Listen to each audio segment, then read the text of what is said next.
Welcome to the Real Film Nerds Podcast.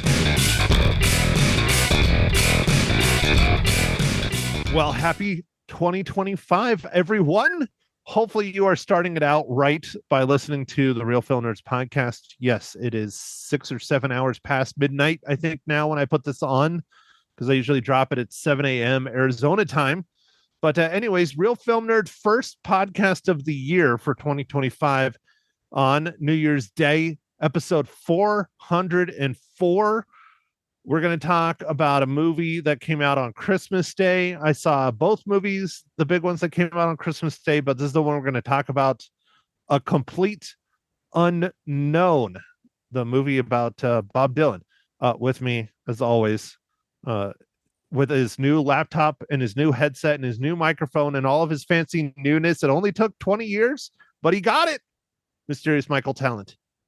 Yes. Hello, everybody. Yeah, I got stuff. Santa was kind. So, Michael, what is your 2025 resolution? I don't know yet. It's too early I'm not sure. We're recording before the first, everyone, so I haven't come up with one yet. And even when it is the first, I doubt I'm going to have one. Well, that's going to be Wednesday. It's now Wednesday, Mike, because we're talking in the future.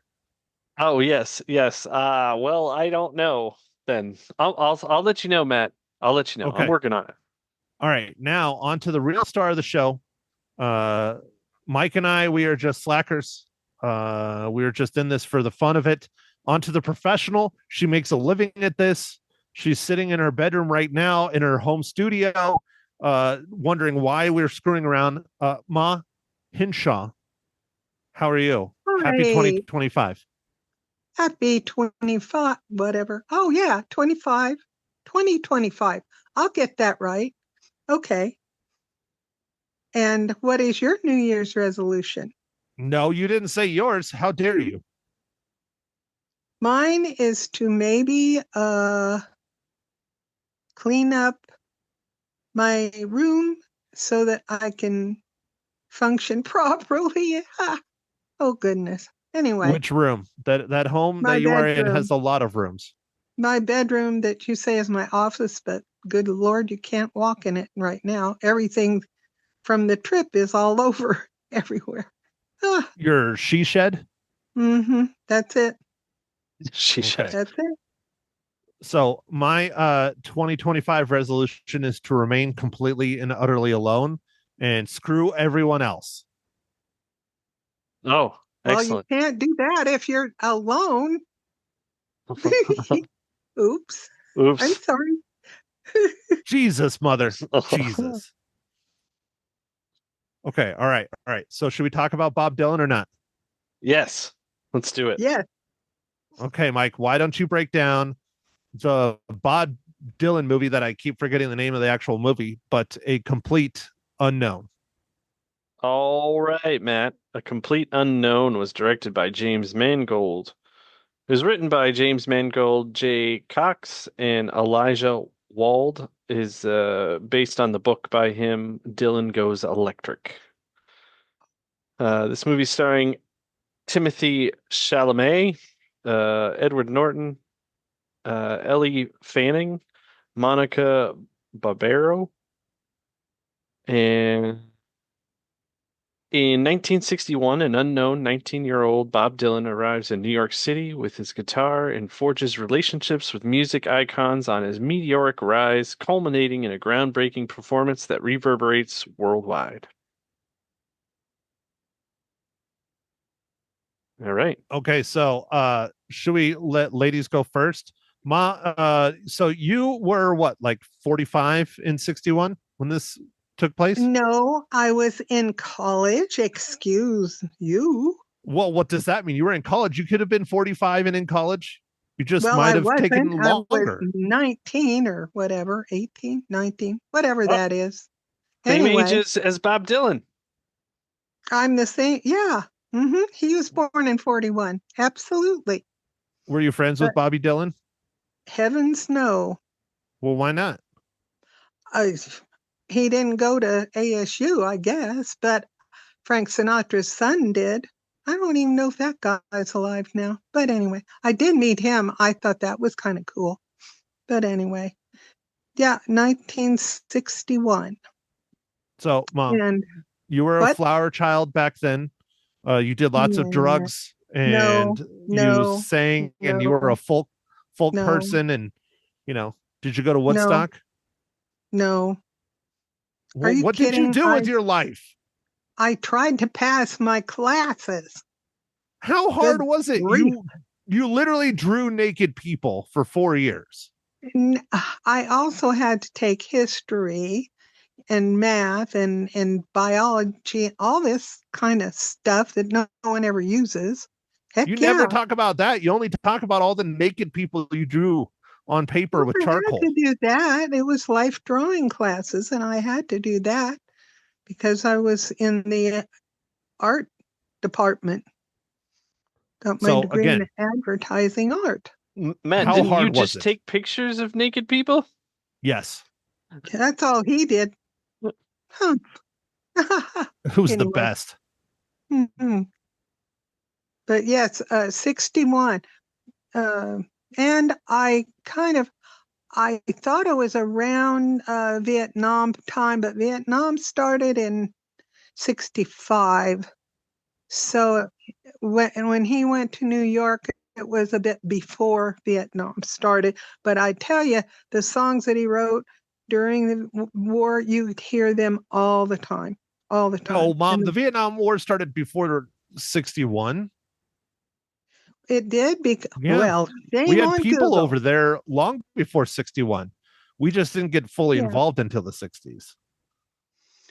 Oh, well, We had yeah, quote because unquote advisors. I used to send, packages to the troops and stuff like that. And I was out of college, so that would have been 65, 64, 65. And then that definitely was the war part, I guess. Well, it You was, know. Mom, the war started technically, I think, actually right after World War II. It But started we in like just the weren't. 50s. Yeah, dude, we weren't part of it. It Yeah, was like No, the it was French the or something. French, Yeah. because they were the ones that yes, the French. had controlled the whole thing. And we had quote unquote advisors that were over there helping. And then the Mhm. French went, F this, we're dying too much. And they left. And we went, well, we can't do that. And that's when we sent over, Mhm. hundreds of thousands of troops then. Yeah, bunch of folks. But yeah, And our I used to. advisors, we were like 20,000 strong.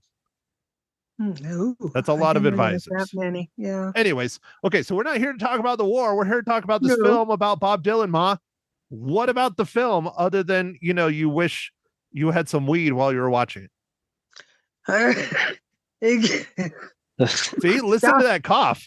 Stop making me laugh. She's and inhaling cough. right now. Anyway, what one thing that New York now, then, whenever in the 60s, what I thought was great was they really showed New York as it was probably back then. I thought that was very good. And the apartments that he ended up living in, I think he lived with one or two of the gals. They back in that day, people, when you said you were in an apartment, it was one room, a window, maybe room for a bed and a shade screen, and that was about it. And they really caught the feeling of living the way he did when he first got to New York, before he started making money, or lots of money, I guess. Yeah, I thought that was real good. And I don't know, I guess, would you call that the cinematography or set design? I don't know, but Set design. set design. Okay, yeah. But I thought that was quite authentic for the time, in the 60s. Well, Mom, in New York, most apartments are still one room. You can still get True. apartments here or even in your hometown of Sierra Vista that are one room apartments. I know, I've been in them. My friends had them at one point, Oh, yeah. and they were down the Studios. street. Yep. Well, there are when studios, Mom. when I got out of college, I was in, no, I take it back. I actually had a bedroom, but it was about as small as anything. But yeah, when I was working, I had one in Phoenix too, very, very, very small. But but it just gave the feel of what it was like when he was there in New York. And then going to all the different performers, kind of trying to learn and trying to fit and get in there, you know, and, you know, what he had to do to make it. And I thought that was very good. What did you think, Mike? Uh, I did think it kind of captured the essence of probably how he started. I imagine there was some creative changes here and there to the true story, but that I think that was supposed to be Greenwich Village. I'm not familiar with the New York, but wherever it was like the gaslight, like when he was doing his performance in there, dude. I was like, whoa, it looks just like Maisel, and I guess so that was really a place. I don't think I knew that that was a real place. Um, from because watching the Marvelous Miss Maisel for all these years, she always played at the Gaslight. Or she did her stand up at the Gaslight. So that was cool when Bob Dylan sang his song when it was like the height of the missile crisis. Um, I don't know. It was neat. The Newport folk festival. I kind of like that because I've been up to Newport for work many times, and they still have that folk festival, and it's a big deal. But I didn't go to it, but I've been to Newport when that was going on, so that was kind of neat. But yeah, it was interesting to see what it's like from when he had no fame and then when he became famous, and how kind of terrible it was to become famous, and everybody just wants you to do the same thing over and over. You can kind of you can kind of see that when these artists or anybody wants to change, but the fans are like they don't want them to, or the machine that is the record labels and the people behind them are like, hey, that's fine that you want to do that thing, but you need to do this other thing because that's where you make all your money. Keep making money, please. So, That's very true. I think that, when he had several songs, like Rolling Stone was one of them, and Lay Lady Lay, another one that people kept asking for over and over and over, and you'd hear it all the time, you know, because they were popular. And some of the other ones, there's one that they played in the movie, though, that wasn't that familiar, but it was really good. But like you say, people probably didn't ask for it. They didn't want to hear it, you know. And the girlfriend situation, oh my goodness, oh that yeah. was interesting. Yeah, well that seemed, I don't want to say cliche, but it kind of made sense that they would have happened like that. So, Yeah. um, just because when they're, I don't know, when the artists are passionate or whatever, and they've got other things going on, and then the one love interest, she was also a singer and songwriter, so it was like when they were hitting it off, it was electric. When they weren't hitting it off, it was, polar opposites. So, Dude, Joan Baez is a huge performer. How did you not know who Joan Baez was, Mike? dude, I don't know, man. She was very famous on her own, and I knew Joan Baez from her individual performances. I did not really realize that she performed with Bob. I was very surprised in the movie to hear that, Yeah, she was a because very big deal yeah, before very Bob big. Dylan ever became known, like Mhm. whatsoever. And then just one note about the girlfriends. So his longtime love interest, which still was back and forth until she passed away in 2015, I believe it was 2015, Oh, Sylvie Russo. She is not a real person. She was made up based on Bob's true love interest, and they did not use her real name, but they used kind of an amalgamation of her through the years because they were trying to protect her because she's one of the few innocents that wasn't like a celebrity that was featured in this film with Bob Dylan. And so that's not her real name. That's not, but she is based on a real person, but they did exaggerate and change some things. That's very interesting because I felt bad for her, but then she'd like, I've had it, and she'd leave and then, oh no, and then back she'd be, or he'd go and get her. And anyway, it was very interesting. And I believe she and Bob were involved in some way, shape, or form until her death. Oh, that makes me feel better, I think. Yeah. Yeah. Then he's still kicking. Well, you're still kicking. I know. I can't believe it, really. Kind of a shock, but yep, here I am. I did appreciate the way the story talked about how he went to go see one of his idols who was in the hospital. What was his name? It wasn't Pete because Pete was the other Not Pete Seeger. Yeah, Pete Seeger was the other folk guy, but it was I don't remember his name right now, his character's name, but that was real endearing. And I enjoyed that he seemed to go back there often to just kind of talk with, his buddy. So I thought Woody that was Guthrie. Woody Guthrie, yeah. I thought that was, I don't know if that really happened, It but did. Yes. oh, okay. Yeah. He it seemed like that was such a neat connection they had, even though he couldn't even speak. So he became nonverbal, I guess. I think he had Hutchinson's disease. I thought he had a stroke, but I think he had something else. Yeah, I'm not 100% sure on what he had. I'd have to Google it, and I'm not going to make noise. So, Okay, no noise from you, Matt. No. yes, sir. Well, and I thought one thing that was interesting is I did not know that he knew Johnny Cash and that Johnny Cash supported him. That was pretty cool to me. Yeah, I like how they were writing each other letters. That was fun. What a different time. What a different time that you could actually do that. I don't even think that would happen these days. I guess most of the time they probably just email them or somehow get their number and text them or something. Or like, my agent gave me your agent my number and here you go. True. Very true, I think. Different times.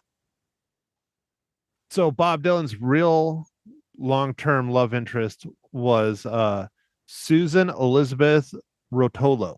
Hmm. And the character of what is it? Susie not Susie, Sylvia is based on her. I thought the actors were very good, but I thought Timothy really nailed it. I really thought he was good. And Bob Dylan, I think, was a hard character to portray, but he did a really good job to me. What you guys think?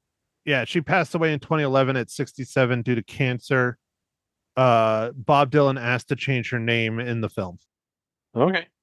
And she actually married an Italian film editor in the 70s.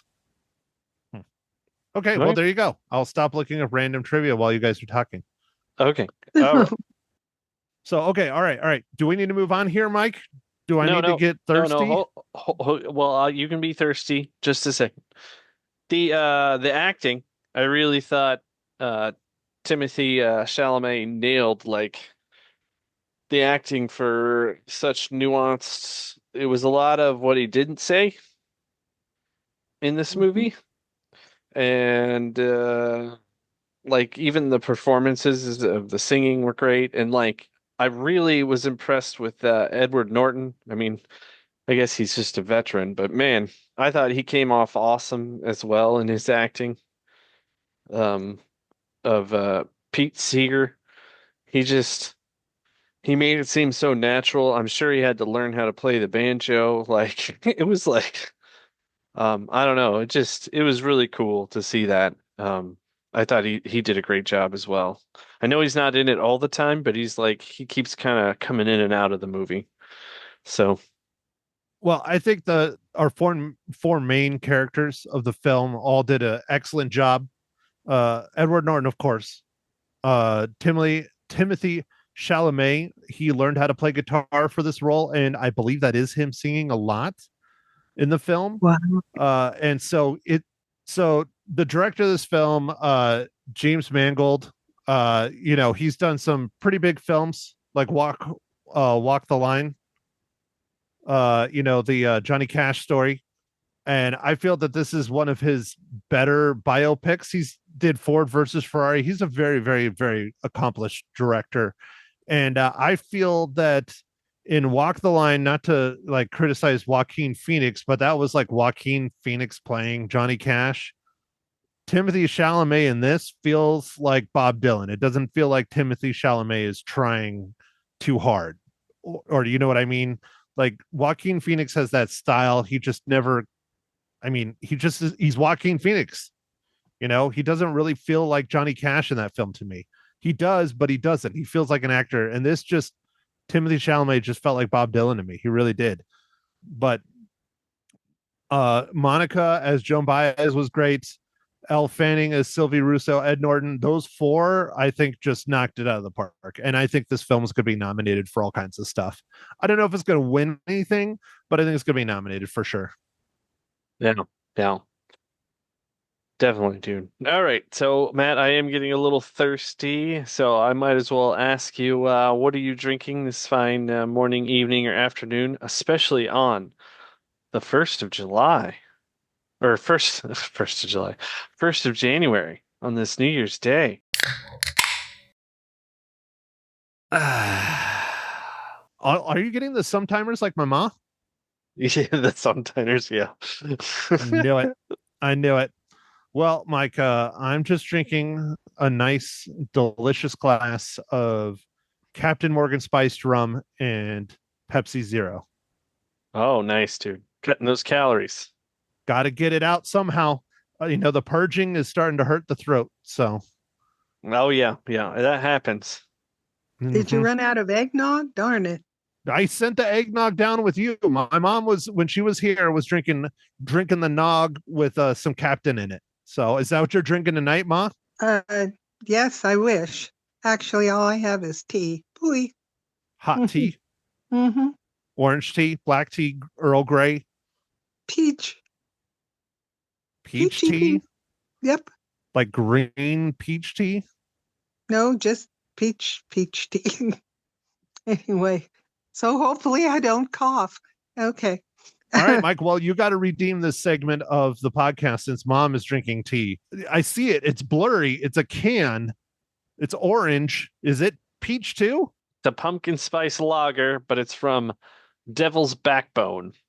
So the area that I'm visiting has some different brews. So I'm in a different part of the country right now. He's on the East Coast visiting family for the holidays because Mike has people that care about him. I wonder what that's like, Mom. Hey, you visited people for the holidays. I did. I went and saw Booger. Mm-hmm. My sweet Booger, and she was sick.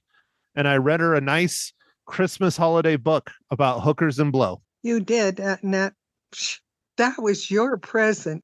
It's a children's book. That. It is. I saw it. I said, no, that can't be. But it's true. Hookers and blow.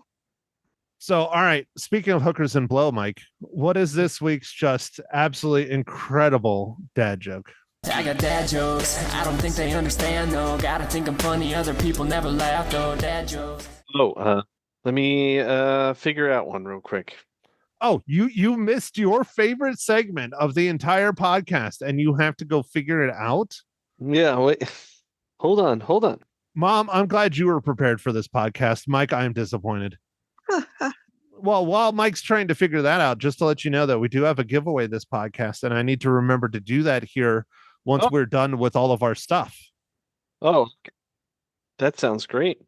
And Mike will have to think of a question that people have to answer to get a copy of said movie that I talked about last week. All Mike, right, how we Matt. doing over there? Are you All right. Googling fast? Yeah, no, we're good. Why did Bob Dylan start working at a bakery? Because he liked Rolling Stones? Because he needed to make some dough, re, mi.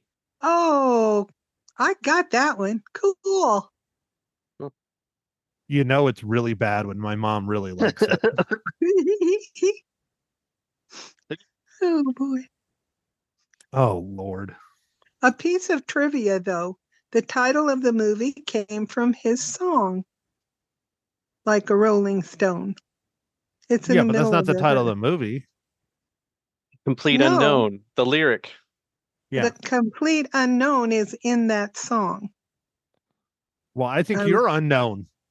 No, I listened to the whole song. I Googled it. And I listened through the whole thing, and I had never heard all the words. Well, I probably did, but at that time, who noticed, Yeah, Yeah? because you were high. Oh, I was not. Anyway. Yeah. Anyway, Mike, the best part of the podcast, Mike, how does a complete unknown relate to the Marvel Cinematic Universe?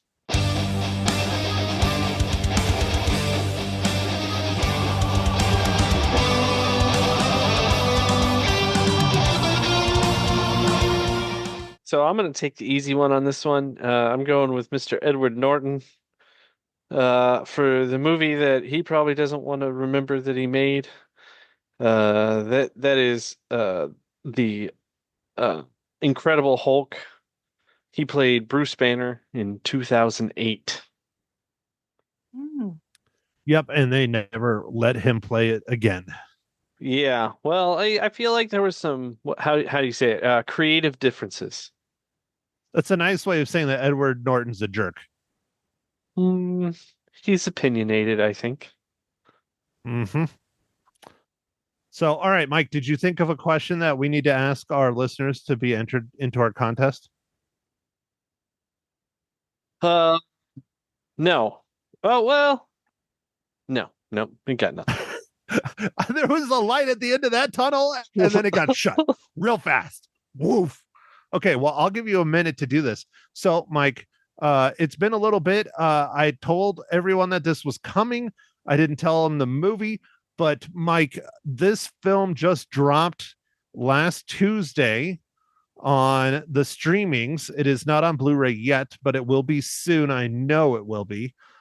We talked about this film. We both reviewed this film. We both reviewed this film very well. Ma reviewed this film, I think, more than both of us, which is, that's terrible. She always just gives so many high ratings, especially when there's glistening sweat covered abs.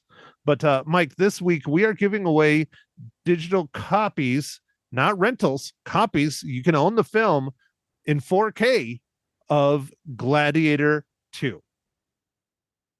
Dude, that's so awesome. Gladiator 2. Yep, literally, it's only been out for a week, and we already got copies to give away to our faithful listeners. Happy New Year. Yeah. I think we're That talking is to super exciting. fan. Okay, Mike. So go ahead. What question did you come up with? I gave you some time. I tried to fill the air so you could use that noodle of yours. Okay. Well, Ridley Scott directed it, correct? Ridley Scott did direct Gladiator 2. Yes. Yes. Tell us your favorite Ridley Scott movie that's not Gladiator 2. Oh, well, then it's Gladiator 1. Okay. Well, there you not you, man. The audience. Oh, okay. All right. I can't win, though. Dang it. No, that's so sad. We can't win it.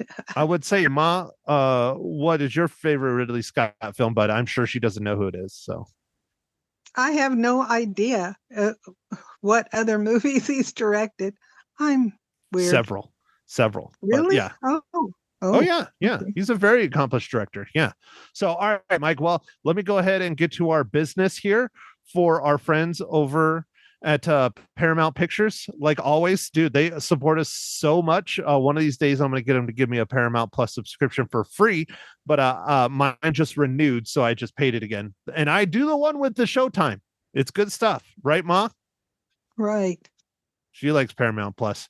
I like Paramount. I do. I like. She's been watching They're Ghosts. Good. She's been catching up on the Ghosts. She loves it. Yeah. Oh, I heard that one's good. I haven't watched it. Oh, dude, Ghost is hilarious. It's one of my Oh, favorite you got shows. to. It is cool. Yeah. Yeah, it's so Mhm. fun. I want to see Landman. That's one I'm behind on. That one looks really, really, really, really good. But yeah, enough plugging Paramount Plus. But they are, sponsor. So, anyways, here we go. Bring home Gladiator 2 on digital now. Denzel Washington, Pedro Pascal, Paul Mescal, and Connie Nielsen star in the action-packed epic. Buy the film critics are calling one of the most entertaining films of the year and get over an hour of next level extras, including deleted scenes, featurettes, and more. Available at participating retailers, Gladiator 2 is rated R, and again, it's from our good friends over there at Paramount Pictures. Whew. All right. So email Mysterious Mike Talent, Mike at realfilmnerds.com if you would like to be entered into our drawing to get a copy of Gladiator 2. Tell us your favorite Ridley Scott film that is not Gladiator or Gladiator 2. There you go. I'm changing it up. Boom. Man, look at those new rules. Ugh. You're making it hard. Mom, please tone it Sorry. down a little bit. This is a professional podcast. Yes, We sir. don't need your shenanigans. Okay. Okay, all right. We're now in the spoilers territory of Bob Marley. Bob Dylan, a complete unknown. Yeah, Bob Marley and Bob Dylan. That would have been interesting.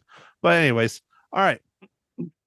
So I did right off the bat, I didn't know much going into this film. I watched the trailer maybe once. I did not realize it was only a handful of years of his life. It was only the start of his career. I didn't realize it wasn't going to span his whole, 60 plus year career as a musician. But yeah, so that was interesting that there was so much that went on in 4 or 5 years. I mean, pretty insane. Yeah, I thought it would cover some of before he got to New York, but it didn't. It just started when he landed in New York, Well, I guess that's to signify like he's taking the leap. He's going to move somewhere where he has no idea. He doesn't know anybody. He knows how to play his guitar, and he's going to try and make it big. Kind of like, a ton of people go to Nashville every year and kind of try to Mhm. do the same thing. I watched that documentary about Garth Brooks. He even did that and ended up going back home for a little bit before he actually went back to Nashville and then became who we know as Garth Brooks. So like it's pretty crazy. It's pretty crazy that, so many people try and make it and it's so tough. Timing and like he got so lucky that he kind of met the right people at the right time to be able to help him because I think that Pete um why do I keep forgetting his Seeger. last name? Seeger? Seeger. Pete Yeah. Seeger? Pete Seeger really kind of I think helped introduce him into some of the people and get him into different places to play and all that Mhm. and then kind of help him grow, like I think he was doing that a little bit himself, but I think that really helped to have somebody who's kind of like your advocate and helping you out. And then, after that, I think at some point he gets a manager, and then that helps to do that more and more because that's their job, right? They don't make money until you get paid. So, As you and I know, my mom never worked in her life. She's just a slacker. But as you and I know, it's not necessarily what you can do, it's who you know. oh yeah, for sure, Now, I'm 100%. not saying that Bob Dylan is not talented. That's why he's put out 55 plus albums. He's very talented and he's very good. But for him to get in the door, it took meeting the right people at the right time and them advocating on his behalf. So I know, Mom, I'm just giving you crap. Stop shaking your head at me. I worked, just never Mhm. got paid very much, but that's okay. Yeah. But it is who people that's true in many, many cases, especially, in the performance field. My goodness, it's tough. Yeah, and I think that's Mhm. part of the reason he moved to New York because that was kind of a hotbed of like just being in that area. He was able to meet and see people of like of that kind of I guess folk era when he was starting out there and it was good to just be in that area to be able to try and network and kind of do the stuff. And his in the movie, whoever, if it happened kind of like this, if he met the one girl and he kind of ended up living with her and stuff, that allowed him to have like a place to live because he kind of seemed like Mhm. a vagabond or someone who didn't really have a home. I think he was mostly homeless, and he just kind of Mhm. shacked up with people around until eventually I imagine he got himself a place to stay, and it kind of did show that in the movie where he had like an apartment. But yeah, it's like he didn't have any money, so I think he just spent everything he had on trying to make himself better and go visit his buddy Woody Guthrie, who's in New Jersey. I kind of thought it was funny the scene where he gets into New York and he's looking for this guy and they're like, "Oh yeah, he's in New Jersey." He's like, "Man, I was just in New Jersey." Yeah, that was pretty good. I thought that was Mhm. kind of funny. It's like It I was a good gotta way go. to start the film, that's for sure. Yeah, yeah, yeah. So You know what I just dawned on me too is 61 in New York is I think when the Beatles came to America. You yeah, that was and they were, taking over America at that time too. yeah, It was quite a Beatlemania. crazy time. Yeah, Yeah, yeah. crazy. There was one mention of the Beatles in that party where he was doing it. He walked in with one of his girlfriends and he's like, "Hey man, where's your guitar?" He's like, "I didn't bring it." And then he's like, "Oh, we got an extra one." Like they were gonna try and get him to perform, and he's like, "Man, I wasn't looking to perform." So All right, so anything else you hoodlums would like to add about A Complete Unknown, or are we good? And Mike is going to give his nice rating, and my mom is going to give it a perfect score because she just loves everything because she likes getting out of the house and drinking. And or is there more you want to add? I can't think of anything. Mm-mm. I liked all the effort that went into the set design and the cars and all the scenes, even though it seemed like we were only in one block, I think, of New York for most of the shots. I felt like they did a pretty good job of like changing up where those shots were at. So it didn't always seem like you were at the exact same place, although you kind of were in the same like block or so. Um, and maybe block or two. I thought that stuff was pretty cool. I thought they did a good job with like the cars, all the old cars and all that stuff. I know these days a lot of that stuff can be easily done in CG, but it looked good, on the screen. I think a lot of it was practical, to be honest. Yeah, But you think? oh yeah, some of it probably digital, maybe backgrounds and things like that. But I think the physical props and things were well, of course physical props would be practical, but yeah, like the cars and outfits and motorcycles and Mhm. all that stuff I think was pretty spot on and was actually there. I don't think that was digital. Backgrounds probably, but Mhm. What maybe, did I don't you? know. Yeah, what did you think about the use of like the TV and like this couple moments in the movie to where he kind of looks outside and everybody's watching the TV and all the same time and like it seemed like uh everyone in New York was very close. Like you got that kind of feeling where everybody's on top of each other and it seemed like it wasn't always the best temperature. So this is before majorly air condition was everywhere, like I feel Yeah. like. Oh yeah. And Well, so yeah, if yeah. it was warm, everybody just had their windows open, which they definitely had in this movie a lot. And then chain smoking. Good Lord, did they smoke a Oh, lot in yeah. this movie? Hmm. Well, Pretty that's how much, Bob Dylan stayed awake, was smoking all the time, right? like I guess I don't know, man. It seemed like as soon as cigarette was out, he lit up another one, and like that was like the whole movie.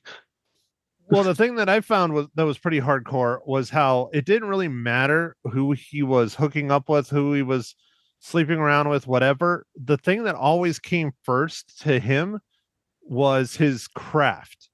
he was always writing, always writing. Like, there's a scene where it's like 2 or 3 o'clock in the morning, and he hooked up with what's her face again in her hotel room in, was that in Vegas? I think that was in. No, I think that was supposed to be somewhere in New York. Joan Baez, yeah. Was it New York still? Anyways, he went and like visited her and ended up like hooking up with her, and then in the middle of the night she gets all pissed off because he's sitting there awake, keeping her awake, writing songs. Like, it just shows you, no matter who he was with or what he cared about or what, his first love and the thing that he always cared about was writing music constantly, Yeah, which I thought was very well conveyed in this film. yeah, and he seemed like he could be very harsh about his opinions about other people or whatever. I don't know, those closest to him. He was just brutal sometimes. To say the least, yes. Yeah. he Do you think he was a womanizer, Mike? Like, he just kept sleeping around? I don't know if he would see it like that. So I'm gonna say no. Okay. All right. Well, I don't know. I don't know enough. That's the thing. I didn't really study much of Bob Dylan's, private life. I just have listened to his music and like everybody else, and very good at what he does. Some of his stuff later in life, I'm not a super huge fan of, but some of it's really good. All the stuff that we typically know him for is the stuff that everybody loves. So, but anyways, all right. So, Mike, what are we going to talk about next week? Are we going to do Nosferatu? Is that the consensus? I think. I think so, Matt. I think so. I don't think anything else of note is coming out kind of after this Christmas dump of possible Oscar nominated movies. So yeah, I think we're gonna do Nosferatu. Okay, so we'll talk about that if you can get to theaters. If not, we're going to do a streaming movie out of my collection of 600 plus films. Yes, it is over 610 films now that I have on streaming. Whoa. And that's not with streaming My services. goodness.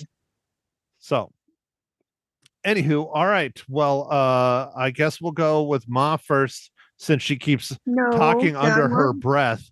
Ma, I want to hear. no, I want to hear Mo first. you're going Hey, first, hey. you old biddy.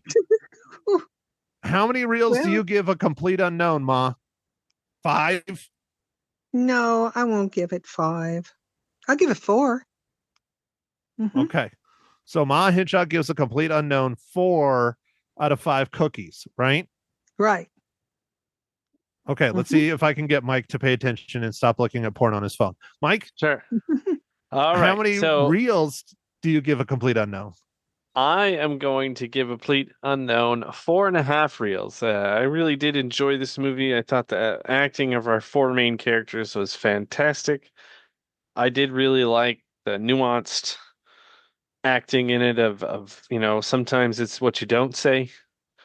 And I felt like that was in this movie a lot, where there was just kind of glances or just expressions or whatever. I don't know. There's even a scene after the Newport folk festival where Bob played electric and they were furious at him and whatever. And he's just sitting like thinking like because it showed like Pete Seeger was going to go talk to him, and I think kind of chastised him about what he did because they were kind of really wanted him to stick to the folk music, and he didn't do that, and he could just see that it wasn't worth it, and he just like Whoa. walked away. I love that. Whoa. It still could have been considered folk music, Mike. The difference is that he was using an electric guitar in a full band versus just an acoustic guitar. Well, So I it know, still could but be folk, right? yeah, no, it could be, but like there was this huge argument of like it has to be acoustic guitar, Yes. like I the I'm not arguing whether it was folk or not. I'm just saying what they expected of him and what he did, and like apparently, Well, I know. And I was just bringing up that point because I think that's kind of the point of that whole end is they're trying to say, does it really matter that it was an electric guitar and it was a full band? It still was folk music, wasn't it? yeah. Just a different sound to folk music, and it opened up people's ears and minds. And I think what is said in the credits that was his highest performing album ever, and he literally got almost booed off stage. Yeah, man, they were throwing stuff at him, dude. That was pretty great. But yet it's his highest grossing album ever. That's pretty wild. So it just goes to show you, Mike, change is not a bad thing. Changes are coming. Yeah. These times are changing. These times they are changing. All right, I did it. Okay, so Ma gave it 4. Mr. Talent gave it 4.5. Well, if you follow me on Letterboxd, I already rated it, so everybody should know what I have, but nobody follows me. So there. I give it 4 out of 5 reels. I thought this film was very, very good. I enjoyed it quite a bit. I like James Mangold as a director. I thought the acting was incredible overall. But it fell into the tropes of your typical biopic of, boy moves to a big city, boy strikes it big, boy hooks up with girls, boy cheats on girls, boy becomes famous, boy doesn't like being famous. I mean, yes, that's like the story of like a lot of rock stars, but it seemed like they were repeating a lot of the tropes that you see in your typical biopic, and it was done really well. I just don't think it was 5 worthy. So, but the acting definitely is. I think there should be a lot of nominations. So, all right. Well, I think that's it for me. Mother. Hello, Mother. Wake up. No, that's up for me too, because I'm starting to cough and I don't want to blow your ears out. But anyway, I still say it's a good movie to go see. Enjoyed it. All right, Mike, you got anything else to say, sir? And if not, do your thing, dog. I saw it with Mags. Because we don't always get a chance to see movies together, and she really enjoyed it. So I think that speaks to the movie, because she's heard Bob Dylan and stuff, but it's not like she was a huge Bob Dylan fan or anything. So she still enjoyed the story. So that's good storytelling. Anyway, I guess with that, thanks for listening, everybody. Make sure to follow us on Facebook, Instagram, Twitter, X, whatever. I guess it's called X, formerly known as Twitter. And yeah, catch you next week for Nosferatu. And don't forget to enter our contest for Gladiator 2. Tell us your favorite, or tell me, Mike, at realfilmnerds.com, your favorite Ridley Scott movie that's not Gladiator or Gladiator 2. All right. Thanks for listening, everybody. Bye. Thank you for listening to The Real Film Nerds. Now, don't forget to follow us on Facebook, Twitter, and Instagram at Real Film Nerds. Now, go out and catch a movie.